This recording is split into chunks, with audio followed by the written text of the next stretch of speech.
Hey everybody, this is Paul from Restore Life Ministries. We're back in the Identity series. We're on episode 8. We're almost finished with the Identity series, and this one is entitled Rejection's Lenses. You know, last time we talked about getting awareness of where rejection is operating in our lives to disarm it, and it's a huge piece of how this stuff operates.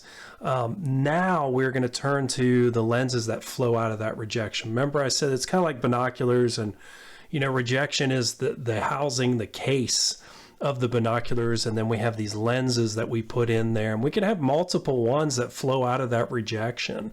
So we're going to talk a little bit about what those lenses are and kind of how to identify them. And I think it'll become clear why I've done the series the way I have as we kind of wrap up this episode. So wherever we don't have our value anchored internally, we will try to find it externally through people or situations or events, things. It could be things as well. So we try to gain value and find validation from external things when we don't have this internally. And so something else that's very helpful in terms of kind of to show us if we're symptomatic of kind of rejection is that usually people who have rejection operating in an area will find a higher level of anxiety operating in that area where they are experiencing rejection. Now, why is that the case? Doesn't always mean rejection is operating, but it's usually a good sign. The reason for that is because when we're not deriving our identity, our value, our worth, internally and with God, and we're doing it externally, those things will fluctuate and change. So if we're looking to people to fill something that they rightfully cannot fill, it's going to be like a roller coaster, right? And as they're not filling that place of need in our lives, we are going to feel it very, very deeply, because this is a core thing that we are trying to fulfill externally. So in that place where we need this, but it's not being fulfilled, we're going to have a large measure of anxiety. And something to keep in mind when you see people who are having this issue around you is if their response to something is not commensurate, or what I mean by that is not equal to kind of what is happening. Let's say, something kind of not a big deal is happening around you, and this person reacts here with anxiety and maybe anger out of that anxiety. It could be that they're dealing with these things. So just keep that in mind to be able to spot kind of where rejection could be operating in people's lives. The other thing is when you yourself have worked through this stuff, and say you've come out and you're like, okay, I understand how I'm operating out of rejection in this area of my life. When you see other people who are around you who have that, who are operating out of those things, it will become very clear to you. It will stick out like a sore thumb. That person will be highlighted, and you'll see kind of, oh, that's probably why. Now, in that, it's really important that we don't come down on those people or act judgmentally, because grace was given to us first, right? We need to extend that kind of grace as they work through those issues. And it may be that you could speak into it if you have that kind of relationship with them. You might not be able to if you don't have that kind of relationship, and I would recommend you don't, unless God tells you to. Or it could mean like a timing thing. It's not the right time, or it might be just that God's saying, hey, you really need to pray for this person. More often than not, I've found that personally to be true. And so I go and I pray for that person. All right, so a few things to keep in mind. Let's dive into the lenses. And remember, people are going to be driven to quench the fire of anxiety in different areas. And it does feel like a fire, a 4-alarm fire to them, okay? The first one would be around performance. If we have performance lens, we're going to seek to perform well to gain something from that experience so that we can feel okay. And again, I am not saying that performing well is bad. It's not. Like, that can be a really good thing if you're wanting to do well in certain areas. It's just that if we are trying to get our value from that, that is a problem. That is not going to go well, because there are going to be times where you cannot perform well, or you just don't.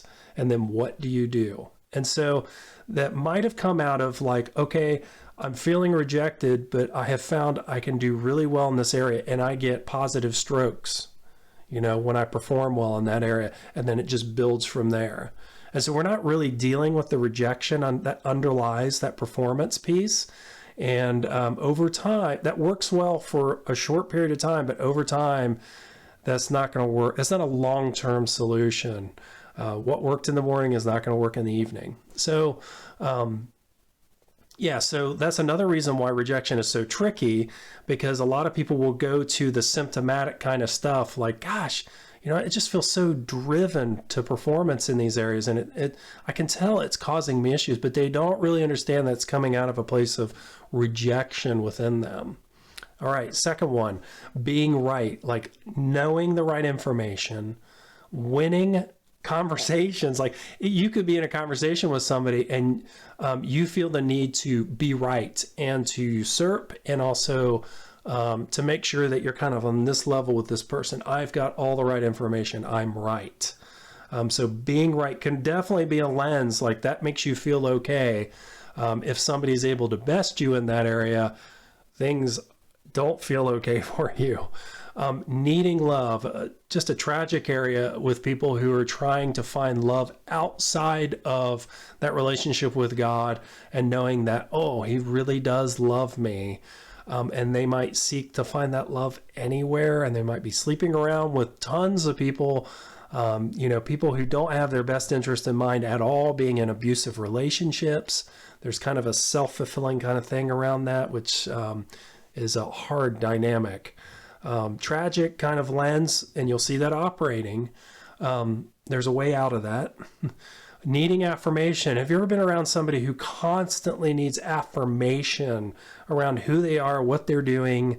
Now, again, it's not bad to want affirmation, but it's just you have to have affirmation to feel okay, right? Again, that rejection piece. And again, I know I'm going through this quickly, but I'll talk about why that is. Orphan lens. This is another really challenging one, because somebody who's kind of feeling like an orphan all the time will always feel outside. They will feel like they don't belong and they don't deserve. They don't deserve love. They could be in like places where there's like genuine love happening and acceptance, and they may not feel it. They may feel like actually this environment is belligerent to them. It's a very challenging dynamic that happens there. And so if you just look at the surface things, that's one thing. But if you look at the rejection piece that's behind it, and there's usually like a big abandonment piece in that, that orphan kind of lens, once you get to kind of those pieces, then God can really start to work some healing in those. And you'll see that kind of guardedness too. That's another thing within kind of that orphan kind of lens, because they've experienced in the past so much rejection and abandonment that the wall is high. It's really high. Okay, so one of these ones I wanted to really highlight just in this particular time, because, you know, if you're watching this video down the road, we're having the coronavirus stuff right now, and there's just a lot of fear being pumped out right now, which is not helpful. Is this control lens. If you need to control your environment highly, and that can include people in that environment, you're probably feeling a very high level of anxiety right now, because in that rejection piece, you seek to control situations so you do not have that same kind of rejection again. You don't want to go through that pain, so you're going to control the situation and people. And when you're in this kind of environment where it's kind of uncontrollable to some level, yeah, it's going to be really hard. It's also going to be hard if you're in situations that aren't as um, kind of like what we're going through with the coronavirus. You might be in kind of a work situation where you don't have a lot of control and you'll feel that anxiety come up again. Could be relationships, other things. But definitely in this period, those people who have high control needs can tend to have a lot of anxiety with this kind of stuff. It's just the way it works. So I'd really highly encourage you to really push into this right now. I spent so much time prefacing the lenses, and the reason for that is because at the root of all of these is this rejection piece.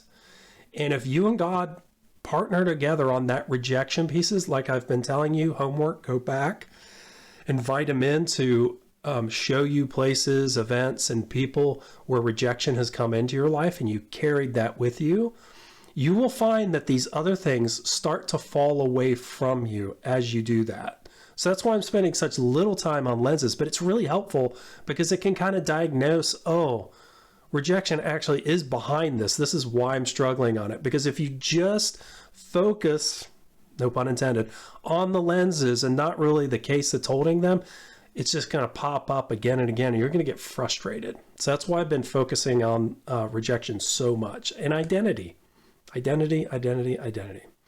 All right, so for homework, what I want us to do is I want us to spend some time asking God how to fill those places of rejection. And also for him to highlight the lenses that you might operate in highly, that you use a lot to kind of stave off that anxiety that you feel. And again, another really great byproduct of this is that your anxiety will probably decrease as you step into these things. My gosh, such a super helpful thing in this day and age and what's happening right now. The other thing I want us to do is I want you to reflect on 2 Timothy 1:7. 2 Timothy 1:7 says that God did not give us a spirit of fear, but of power and of love and of a sound mind. I want you to reflect and meditate on that and ask God, what does that mean for you right now? All right, that's today's episode. Next time, we're going to talk about a way forward, and that is our final episode on the identity series. See you then.